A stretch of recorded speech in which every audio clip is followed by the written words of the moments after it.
For years, royal controversies have followed a familiar pattern.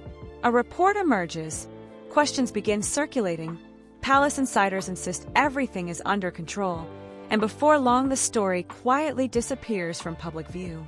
But according to a growing wave of royal commentators, one recent controversy may have unfolded very differently. Because what reportedly began as questions surrounding a valuable royal artifact soon evolved into a much larger debate about accountability, influence, and who truly holds authority inside the modern monarchy. And at the center of that debate were three names that immediately captured attention: Queen Camilla, Princess Anne, and Prince William. What makes this story particularly fascinating is that it was never really about a piece of jewelry. At least not according to the commentators who have spent weeks analyzing what happened. Instead, they argue the controversy became a test of something far more important. A test of whether the monarchy's future leadership intends to operate according to old palace traditions or according to a completely different set of principles. And that is where the questions begin. The discussion reportedly started with renewed attention surrounding the Sapphire Jubilee Snowflake brooch, a remarkable piece associated with Queen Elizabeth II and widely regarded as one of the more meaningful gifts presented during the later years of her reign. Royal historians frequently point out that gifts of this nature carry significance far beyond their monetary value. They often symbolize relationships between nations, diplomatic goodwill, and historical moments that become permanently connected to the crown. That distinction matters, because when objects become connected to the institution itself, debates inevitably emerge regarding ownership, stewardship, and responsibility. And according to several commentators, that is precisely what happened here. Following the passing of Queen Elizabeth II, the monarchy entered one of the largest transitional periods in modern royal history. Thousands of responsibilities had to be reassigned. Collections required review. Historic items needed cataloging. Administrative systems were undergoing adjustments while the institution simultaneously managed public mourning, constitutional continuity, and the beginning of a new reign. It was an enormous undertaking, and whenever institutions experience periods of transition, questions often arise about oversight. Who is responsible? Who has authority? Who ensures procedures are followed? These questions may sound technical, but they often become incredibly important later.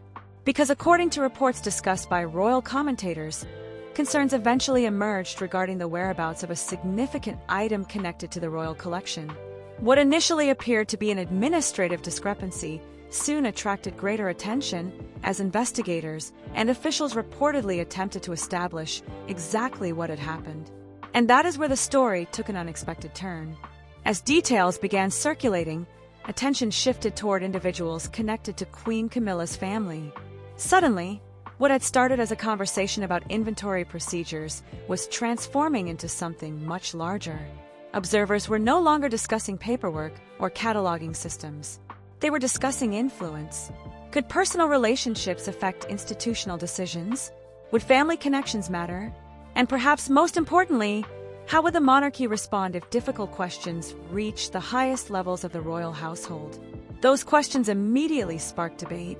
Because throughout history, royal institutions have often faced criticism whenever accusations of favoritism or unequal treatment emerge.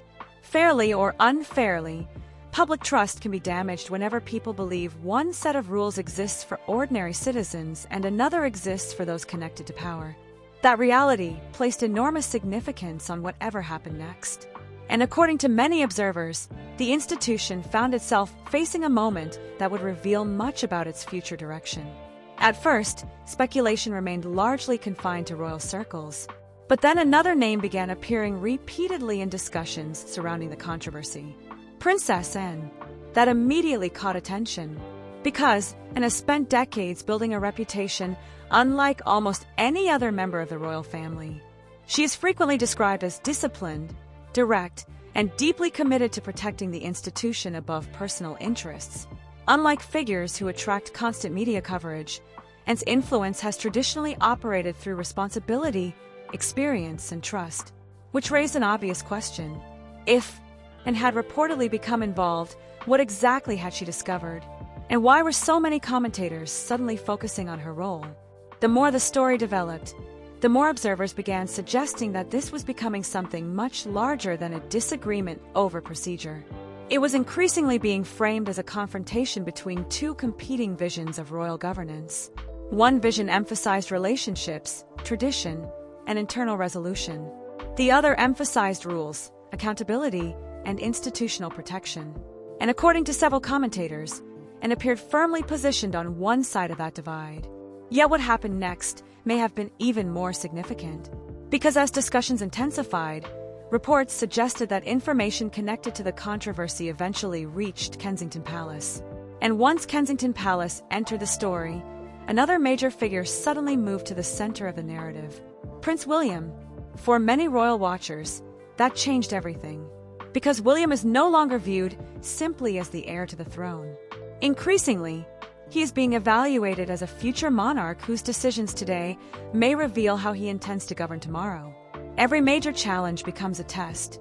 Every controversy becomes a preview. Every difficult decision becomes a glimpse into the future, which created a fascinating question. If Prince William was presented with evidence suggesting that institutional rules may have been challenged, would he prioritize family harmony, or would he prioritize the protection of the monarchy itself? And according to many commentators, the answer to that question would reveal far more than the fate of any single royal artifact. It could reveal the principles that may eventually define William's reign. And if those observers are correct, then the controversy surrounding the brooch may only be the beginning of a much larger story. Because once Princess Anne reportedly brought her concerns forward, events began moving in a direction that few inside the royal establishment expected, and the consequences would soon place Queen Camilla, Prince William, and the future of royal accountability on a direct collision course. The moment Prince William reportedly became aware of the situation, the story began evolving from a palace controversy into something much larger. Up until that point, much of the discussion had centered on questions surrounding the artifact itself, the circumstances under which concerns had emerged, and the potential involvement of individuals connected to Queen Camilla's family. But according to commentators following the story, everything changed once the issue reportedly reached Kensington Palace. Because William occupies a very different position within the institution. Unlike many senior royals, he is not simply representing the monarchy's present. He represents its future. Every major decision he makes is viewed through that lens. Every controversy becomes a test of leadership. Every response becomes an indication of how he may one day approach the responsibilities of kingship. And that is why observers became so interested in what happened next. According to reports discussed by royal commentators, the situation was no longer being viewed as a family matter. Instead, it was increasingly being framed as an institutional issue. That distinction may sound subtle, but in reality it changes everything. Family matters can be negotiated. Institutional matters often cannot. And many analysts believe that was the fundamental crossroads facing the future king. Would this be handled privately behind palace walls? Or would the monarchy demonstrate that its rules apply equally regardless of personal relationships? Those questions quickly became the focus of intense discussion. Because throughout modern royal history, critics have frequently accused institutions of protecting insiders while expecting accountability from everyone else.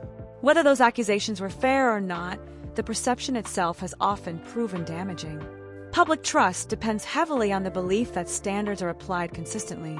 And according to several commentators, William appeared determined to protect that principle. What makes this particularly fascinating is that the debate was never simply about one individual or one controversy. Instead, it became symbolic of a larger question about the monarchy's future direction. Would future leadership prioritize institutional credibility above personal convenience? Would difficult decisions be avoided to preserve harmony? Or would they be confronted directly, even if doing so created tension within the royal household?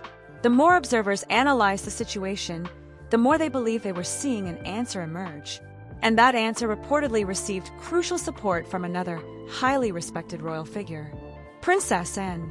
For decades, and has been viewed as one of the institution's strongest defenders. She is often described as someone who places duty above popularity and responsibility above personal relationships. Because of that reputation, her reported involvement immediately added weight to the controversy. If and believed concerns required serious attention, commentators argued, it became much harder for others to dismiss them as minor administrative issues. Suddenly, the conversation was no longer focused solely on what had happened. It shifted toward what should happen next. And that distinction became critical, because once the issue entered the realm of accountability, the pressure on Kensington Palace intensified. Royal observers, journalists, and commentators all began examining the situation through a broader lens. They were no longer asking whether questions existed. They were asking how the institution intended to respond. That response would carry implications far beyond the immediate controversy. After all, Prince William is frequently presented as the face of a modernizing monarchy. Supporters argue that he understands public expectations have changed dramatically from previous generations. Transparency, accountability, and institutional integrity now play a much larger role in shaping public confidence. If that assessment is accurate, then any decision associated with William would inevitably be interpreted as a statement about the monarchy's future values. And many commentators believe exactly that happened. Reports began circulating that discussions inside royal circles were increasingly focused on strengthening protections surrounding historical assets, royal collections, and institutional property. While details varied depending on the source, the broader theme remained remarkably consistent. Protect the institution, protect its credibility, protect public trust. Those priorities appeared to be driving the conversation. At the same time, another uncomfortable reality was becoming harder to ignore. The controversy had created an awkward spotlight on Queen Camilla, not necessarily because of any proven wrongdoing, but because the narrative itself placed her family at the center of the debate. And in royal politics, perception often becomes almost as important as reality. That is what made the situation so delicate. Every action carried consequences. Every decision risked creating new headlines. Every response could potentially deepen existing divisions, which may explain why commentators increasingly describe the issue as one of the most sensitive internal challenges the palace had faced in quite some time. Yet while attention remained focused on Camilla's position, another development was quietly attracting notice. Catherine, Princess of Wales. Because as discussions surrounding accountability and institutional stewardship intensified, observers began noticing how frequently conversations returned to the future of the monarchy rather than its current controversies. And whenever the future of the monarchy is discussed, two names inevitably dominate the conversation: William and Catherine. Many commentators began suggesting that the real significance of the controversy was not what it revealed about current tensions, but what it revealed about the future leadership team waiting in the wings. If William was indeed prioritizing institutional protection over personal convenience, and if Catherine continued representing continuity, stability, and public confidence, then the entire episode could be interpreted as an early glimpse into how the next era of the monarchy might function. That possibility generated enormous interest, because suddenly the story was no longer about a brooch. It was about principles, it was about accountability, and perhaps most importantly, it was about whether a future King William intends to govern differently from previous generations. But if observers thought the controversy had already reached its peak, they were mistaken. Because the developments that followed would reportedly transform the situation from an internal dispute into something much more consequential, and would ultimately lead to a decision that many commentators believe permanently altered the balance of authority inside the modern monarchy. What happened next is the point where many royal commentators believe the controversy stopped being a question about a missing artifact and started becoming a test of leadership. Up until this stage, there had been speculation, competing narratives, and growing debate about how the institution should respond. But once discussions reportedly reached the highest levels of royal decision-making, observers began focusing less on the controversy itself and more on what the response would reveal about the future direction of the monarchy. And according to those following the story closely, one figure was becoming increasingly difficult to ignore: Princess Anne. For decades, Anne has cultivated a reputation that differs significantly from many of her royal relatives. She is often described as practical rather than political, direct rather than diplomatic, and deeply committed to preserving the institution above personal considerations. While other members of the royal family often attract headlines because of public appearances or media attention, Anne's influence has traditionally come from something far less visible: trust. That reputation suddenly became incredibly important, Because as questions surrounding the artifact continued to circulate, commentators began suggesting that and was viewing the issue through a very specific lens. Not as a family disagreement, not as a public relations challenge, but as a matter involving institutional responsibility. That distinction changed everything. If the issue was merely personal, solutions could potentially be negotiated behind closed doors. If it involved the protection of royal assets and the integrity of the institution itself, however, the range of possible responses became much narrower. And according to many observers, and understood that immediately. This is one reason why so many royal analysts became fascinated by her reported role in the controversy. Throughout her career, she has consistently demonstrated a willingness to prioritize duty over convenience. Supporters often argue that this approach is one of the reasons she remains among the most respected members of the royal family, which raised an intriguing question. If, and believed the matter required escalation, how serious did she believe the situation had become? The answer may have emerged through what happened next. Reports discussed by commentators suggested that concerns, evidence, and documentation connected to the controversy were eventually presented to Prince William. Whether every detail reported publicly was accurate became almost secondary to a larger reality. The future heir to the throne was now reportedly being asked to evaluate an issue carrying potentially significant implications for the monarchy's credibility. And that created enormous pressure, because William found himself standing at a crossroads that future monarchs frequently encounter. Protect relationships, or protect institutions. The easiest path would have been to avoid confrontation altogether. Critics and commentators alike acknowledge that many organizations throughout history have chosen exactly that route. Difficult situations are quietly managed. Internal tensions are smoothed over. Public attention moves elsewhere. Problem solved, at least temporarily. But many observers began noticing signs that William might be approaching the situation differently. The more reports emerged, the more commentators suggested that he was viewing the issue through the lens of long-term institutional protection rather than short-term political convenience. That interpretation quickly gained traction because it aligned with a broader narrative that has increasingly surrounded the Prince of Wales in recent years. A modern monarchy, a more accountable monarchy, a monarchy focused on credibility rather than privilege. Whether one agrees with that characterization or not, it has become a recurring theme in discussions about William's future reign. And suddenly this controversy appeared to fit directly into that narrative. Royal experts began asking whether the future king was intentionally sending a message about standards, not simply for this particular situation, but for the institution as a whole.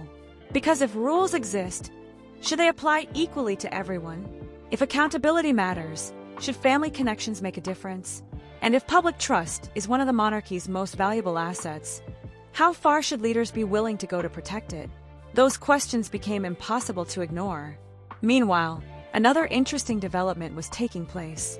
As speculation intensified, conversations increasingly shifted away from Queen Camilla herself and toward a broader discussion about succession. The focus was no longer solely on current personalities. It was moving toward the future, toward William, toward Catherine, toward the monarchy they may eventually inherit. That shift proved significant because it changed how observers interpreted every decision. Actions were no longer viewed simply as responses to a controversy. They were being interpreted as early indicators of how the next generation intended to govern. And in that context, and reported involvement became even more important. Many commentators argued that, and represented continuity with Queen Elizabeth's philosophy of duty and service, while William represented the monarchy's future. If those two figures were aligned on the need to protect institutional standards, some observers believed it could signal a broader transformation taking place behind palace walls. Not a revolution, not a dramatic power struggle, but a gradual shift in priorities. A shift toward stronger institutional safeguards. A shift toward clearer accountability. And perhaps most importantly, a shift toward demonstrating that the monarchy intends to operate according to the same principles it expects the public to respect. That possibility generated enormous interest because it suggested the controversy might have consequences extending far beyond the immediate situation. This was no longer simply about recovering an artifact. It was about defining boundaries, defining authority, defining the relationship between personal influence and institutional responsibility. And according to royal commentators, the decisions that followed would become the clearest indication yet of where Prince William stands on those questions. Because what happened next reportedly went far beyond addressing a single controversy. Instead, it led to discussions about structural changes, new protections, and a series of measures that many observers believe could permanently reshape how royal assets are managed in the future. And if those reports are accurate, then the most important chapter of this story was still ahead. What happened after Prince William reportedly reviewed the situation is where many royal commentators believe the story took its most significant turn. Because until that moment, the controversy had largely revolved around questions, allegations, and competing interpretations of what had occurred. But according to those following developments closely, the discussion soon shifted towards something far more consequential: institutional reform. And that immediately captured attention. Because controversies come and go, headlines rise and disappear, public debates flare up and eventually fade. Structural changes, however, tend to last much longer. They shape how institutions operate long after the original controversy has been forgotten. That is why commentators became increasingly interested in reports suggesting that senior figures within the monarchy were examining ways to strengthen protections surrounding historically significant royal assets. If true, such measures would represent more than a response to a single incident.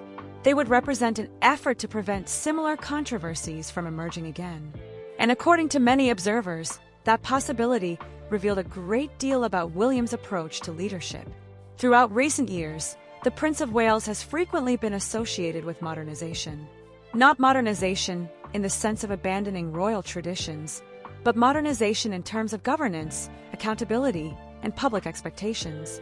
Supporters often argue that William understands the monarchy must demonstrate relevance and credibility in a rapidly changing world. That perspective may help explain why so many commentators viewed this controversy through a broader lens. The real story, they argued, was never simply about an artifact. It was about systems. It was about safeguards. It was about whether future leaders would rely on informal arrangements or formal protections. And according to reports circulating within royal circles, momentum increasingly appeared to favor the latter. This is where the narrative became particularly interesting. Because whenever institutions introduce stronger safeguards, they inevitably reduce the influence of personal relationships. Decisions become governed by procedures rather than preferences. Authority becomes distributed through structures rather than individual discretion. For some observers, that represented a significant shift. For others, it represented a necessary evolution. Either way, the implications were difficult to ignore. The monarchy has spent years navigating criticism regarding transparency, accountability, and public trust. Fairly or unfairly, many institutions face skepticism whenever important decisions appear to be influenced by personal connections. Strengthening protections around royal assets, therefore, could be interpreted as a direct response to those concerns. And that interpretation quickly gained traction among commentators. But another fascinating element soon emerged. The discussion was no longer centered solely on William. Increasingly, attention began turning toward Catherine, Princess of Wales. That development was hardly surprising. Whenever conversations focus on the future of the monarchy, William and Catherine naturally become central figures. Together, they represent the next chapter of royal leadership. Every major event, every strategic decision, and every institutional reform is frequently analyzed through the lens of their eventual future roles. And according to many royal observers, this controversy became no exception. As discussions surrounding accountability intensified, commentators began describing Catherine as an important symbol of continuity. Her public image has long been associated with stability, professionalism, and dedication to duty. Those qualities have helped make her one of the most popular members of the royal family, which is why her connection to the broader story attracted so much interest. Not because she was directly involved in the controversy itself, but because the debate increasingly centered on the future direction of the monarchy she and William may one day lead. Observers began noticing a pattern. Every development appeared to reinforce the same message: protect the institution, protect public trust, protect the legacy passed down through generations. And perhaps most importantly, Ensure that those protections exist regardless of who happens to occupy positions of influence at any given moment. That idea resonated strongly with many royal commentators because it aligned with a broader shift they believe has been taking place behind palace walls. A shift away from personality-driven governance. A shift toward institution-driven governance. A shift toward systems that remain effective regardless of individual circumstances. Whether one agrees with that interpretation or not, it has become a recurring theme in discussions about William's future reign. And if those analysts are correct, then this controversy may ultimately be remembered less for the questions it raised and more for the reforms it inspired. Yet there was still one major question left unanswered. How would the public react? Because even the most carefully designed institutional changes mean little if they fail to strengthen confidence among the people the monarchy ultimately serves. Would observers view these developments as evidence of accountability? Would they interpret them as proof that standards apply equally to everyone? Or would the controversy simply become another chapter in the endless cycle of royal headlines? The answer to that question may reveal the most important lesson of all. Because as the dust began settling, a growing number of commentators started arguing that the story had already become much bigger than any single controversy. Instead, it had evolved into a debate about integrity, leadership, and the values that may define the monarchy's future. And once public reaction entered the picture, the implications became even more significant than anyone initially expected. As the debate continued unfolding, one thing became increasingly clear. The controversy had grown far beyond the original questions that first attracted attention. What began as a discussion about a royal artifact had transformed into a broader conversation about accountability, leadership, and the future direction of the British monarchy itself. And according to many commentators, that may ultimately be why the story resonated so strongly with the public. Because people were not simply watching a disagreement unfold. They were watching a test of whether the institution would prioritize personal relationships or institutional credibility. A test of whether rules would be applied consistently. And perhaps most importantly, a test of how the next generation of royal leadership intends to approach difficult situations. For many observers, Prince William's reported response became the defining element of the entire story. Whether discussing royal commentators, constitutional analysts, or longtime monarchy supporters, a common theme began emerging. The controversy was increasingly being viewed through the lens of William's future reign rather than the immediate circumstances that sparked it. That distinction is important because future kings are often judged long before they inherit the throne. Every major decision contributes to a larger public impression. Every challenge becomes an opportunity to demonstrate priorities. Every controversy becomes a preview of leadership. And according to many commentators, this episode offered one of the clearest glimpses yet into how William may intend to balance family dynamics with institutional responsibility. Supporters argued that the future monarch appeared focused on protecting the credibility of the institution itself. Critics, meanwhile, debated whether the situation had been handled appropriately. Yet regardless of where people stood, few denied the broader significance of the conversation. The monarchy had once again become a subject of national discussion. Not because of ceremony, not because of tradition, but because of governance. And that shift tells us something important. Modern audiences increasingly expect institutions to demonstrate accountability rather than simply assume it. Titles alone are no longer enough. Public trust must be earned repeatedly through actions, decisions, and consistent standards. That reality may explain why the reported reforms and safeguards attracted so much attention. For many commentators, they represented more than a response to a controversy. They represented a statement that valuable royal assets belong to the institution rather than to individuals. A statement that procedures matter. A statement that future leadership intends to place the monarchy on a stronger foundation. And perhaps nowhere was that symbolism more apparent than in discussions surrounding Catherine, Princess of Wales. Throughout the controversy, Catherine remained largely outside the direct debate. Yet commentators repeatedly returned to her role as a symbol of continuity in the future. As public attention shifted toward what comes next for the monarchy, Catherine's position became increasingly significant. Because whenever people imagine the future of the institution, they increasingly imagine William and Catherine together. The future king, the future queen, the next chapter, That image carries enormous weight. And according to many observers, the controversy ultimately reinforced that transition. Public conversations gradually shifted away from present tensions and toward future stability, away from temporary disputes and toward long-term leadership. In many ways, that may be the most important outcome of all. Because controversies eventually fade, headlines move on, public attention shifts elsewhere. But the lessons institutions learn during difficult moments often remain. And if commentators are correct, the lesson emerging from this episode is remarkably simple. Protect the institution, protect public trust, protect the legacy. Whether one agrees with every interpretation surrounding the controversy or not, there is little doubt that it sparked a larger conversation about the values people want to see reflected in the monarchy moving forward. Duty over convenience, accountability over favoritism, stewardship over personal interest. Those principles have long been associated with some of the most respected figures in royal history, including Queen Elizabeth II.